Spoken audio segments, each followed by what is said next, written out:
National police are continuing heightened security in and around Jerusalem. Since the attacks that began on the 3rd of October, more than 7 Israelis have been killed in and around the different areas of Jerusalem, as well as Judea and Samaria. There's been a wave of attacks that have been carried out by lone wolves. Lone wolves, as we know and what we understand from their profile, are individuals that wake up in the morning and decide to carry out a terrorist attack. There's no coordination made, there's no orders that have been given from any terrorist organization. No chief for these lone wolves? Pardon?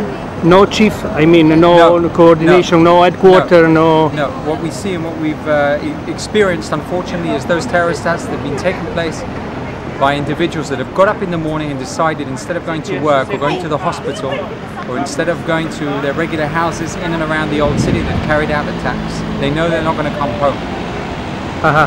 The major problem being today that those lone wolves carry out the attacks on their own, and that's why we've heightened security. 3,500 police officers in and around Jerusalem, in and around the different areas. A further 1,200 border police are working now in the different areas as well of Jerusalem to prevent terrorist attacks. Yesterday we experienced 2 terrorist attacks which took place in Jerusalem. 3 Israelis were killed, 4 in hospital. So we're obviously dealing with a wave of attacks that just hasn't stopped, and the heightened security and the different measures that are being implemented, and that's after yesterday's cabinet decision by the Israeli government, is to increase security even more. We're going to have extra 300 soldiers from this morning.